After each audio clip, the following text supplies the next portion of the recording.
খাতা দিছে পুরো পৃষ্ঠায় বলে লিখতে হবে, আরে পুরোই খাতাটা ধরেই লিখে নিতে হবে।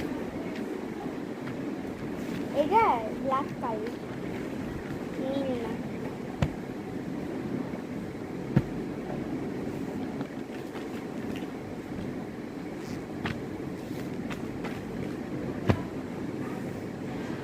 অবশেষে 9 পৃষ্ঠা লেখা শেষ হই।